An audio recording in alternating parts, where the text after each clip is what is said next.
If you could step back into America on a random Tuesday in 1999, you would not recognize the feeling.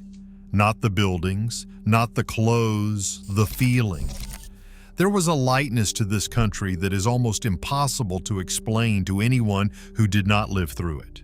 People were not angry at each other all the time. The economy was booming, gas was $1 a gallon, and nobody was staring at a phone because smartphones did not exist. America at the end of the 20th century was running on a kind of reckless, almost naive optimism that the whole world envied. And then, in a span of just a few years, all of it disappeared. This is what life actually felt like before everything shifted beneath our feet. The late 1990s into the year 2000 was arguably the last time America felt truly unified in its optimism. The Cold War was over. America had won. The economy was not just good, it was historic. Unemployment dropped below 4%. The stock market climbed to levels nobody had imagined.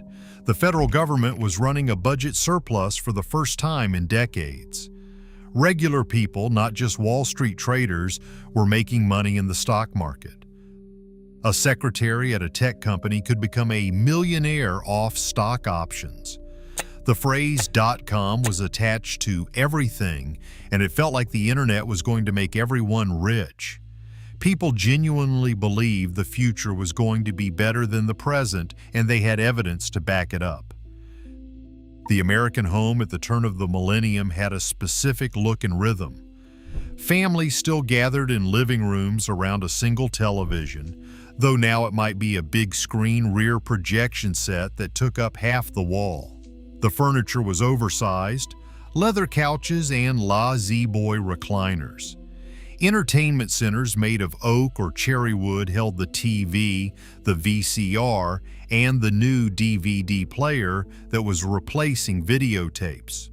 Somewhere in the house there was a computer, probably in a spare bedroom or in a corner of the kitchen, a beige desktop tower with a bulky monitor. The computer connected to the internet through a phone line, and when someone went online, the whole house lost the ability to make calls. That dial-up screech, the one that sounded like a robot having a breakdown, was the sound of entering a new world.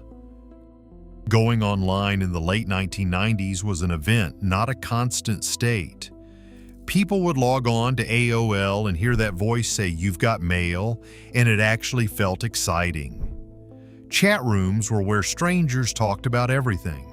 Kids used AIM to message friends after school with carefully chosen screen names and away messages that were basically the first social media posts. But then you logged off. You closed the computer and the internet went away. It did not follow you. It did not buzz in your pocket. The separation between online life and real life was absolute, and nobody thought of that as a limitation. It was just normal. The streets of America looked different. Shopping meant going somewhere. Malls were still the center of social life, especially for teenagers. A Friday night at the mall meant wandering through stores with no intention of buying anything. You would try on clothes at Gap or American Eagle, browse CDS at Sam Goody or Tower Records, and eat cheap pizza in the food court. The mall was not just commerce, it was community. It was where you ran into people, where teenagers had their first sense of independence, where families spent entire Saturdays. Main streets in small towns still had local businesses. The hardware store had the owner's name on the sign, the diner where the waitress knew your order, the video rental store where the staff recommended movies. Blockbuster Video was an institution. Every Friday and Saturday night, families walked the aisles picking out movies. There was an art to it, checking if the new releases were in stock, grabbing a few candy bars at the counter, returning the tapes on time to avoid the late fee. That ritual connected millions of families to the same weekly routine. Before we continue with the culture and the moments that define this era, If you are enjoying this look back at how Americans really lived and want to explore more decades and places, consider subscribing. There are so many more stories about the way life used to be. Cars in this era were getting bigger. The SUV boom was in full swing. Ford Explorers, Chevy Suburbans, and Jeep Grand Cherokees filled driveways. Gas was so cheap that fuel economy was an afterthought. People drove enormous vehicles because they could. Road trips were still the American vacation. Families would load up the minivan or the SUV and drive for hours. Kids in the back seat fought over who got to pick the next CD. There were no GPS systems. People used paper maps and printed directions from MapQuest, folding the pages and hoping they did not miss a turn. Music was physical. People bought CDs. A new album release was an event. Fans would go to the store on release day to pick up the latest from bands and artists who dominated the airwaves. Rock radio played everything from Matchbox 20 to Third Eye Blind to the Foo Fighters. Pop music was massive. Boy bands and pop stars were selling millions of records. Hip-hop was crossing over into the mainstream in ways that reshaped American culture entirely. And country music was having a commercial explosion. TRL on MTV counted down the most requested music videos every afternoon, and teenagers would rush home from school to watch it. Music videos still mattered. MTV still played them. Movies felt like shared national experiences. When a big film came out, everyone saw it. People stood in lines that wrapped around the building. There was no streaming. If you wanted to see a movie, you went to the theater, or you waited months for it to come to video. Titanic played in theaters for nearly a year. The anticipation for Star Wars Episode I was unlike anything the internet age has produced since. Film was still something people experienced together in dark rooms with strangers, laughing and gasping at the same moments. The news cycle was slower.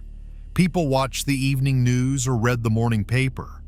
CNN existed, but the 24-hour outrage machine had not yet reached full speed. There were no social media algorithms pushing the most inflammatory stories to the top. Political disagreements existed, but they rarely ended friendships.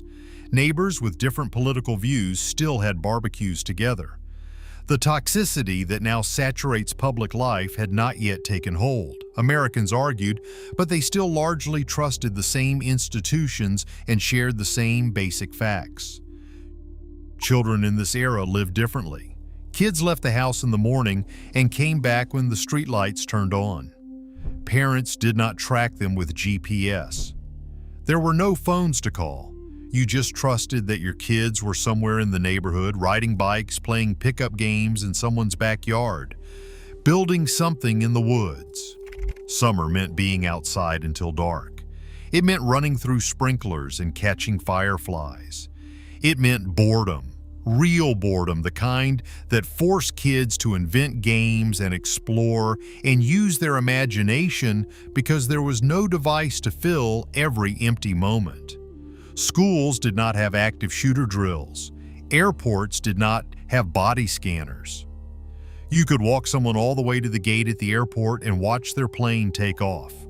Security was relaxed because the threats that would later define American life had not yet materialized. There was a feeling of safety that was so pervasive nobody even noticed it. It was like the air. You only realized it was there after it was gone. The economy felt accessible to ordinary people. A high school graduate could get a job at a factory or a trade and support a family. College was expensive but not yet financially devastating. A summer job could make a real dent in tuition. Houses were affordable in most of the country. The idea that a couple in their 20s could buy a home with a reasonable mortgage was still realistic, not a fantasy. What defined America before everything changed was not any single thing, it was a combination. The economy was strong, the culture was shared, technology existed but had not yet consumed daily life. People were present with each other in ways that seem almost foreign now. Conversations happened face to face, entertainment was experienced collectively, boredom was allowed to exist. The spaces between activities were not filled with notifications and content. People just lived. Nobody knew it at the time. That is the thing about golden eras. You never recognize them while you are in them. Americans in 1999 and 2000 were not walking around saying, "This is the peak." They were complaining about traffic and arguing about the president and worrying about Y2K. They had no idea that within a few short years the towers would fall, the wars would begin, the economy would crack, and a small device in everyone's pocket would rewire how human beings relate to each other and to reality itself. The America that existed before everything changed was imperfect. It had deep inequalities, blind spots, and problems that were easy to ignore if you were comfortable.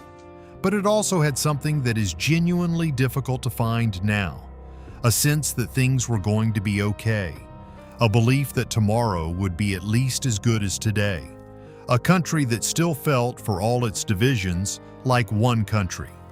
For those who lived through it, that feeling is impossible to forget. And for those who did not, it is almost impossible to fully explain. But it was real, and it shaped everything that came after. For those with memories of this remarkable era, there is always more history to explore.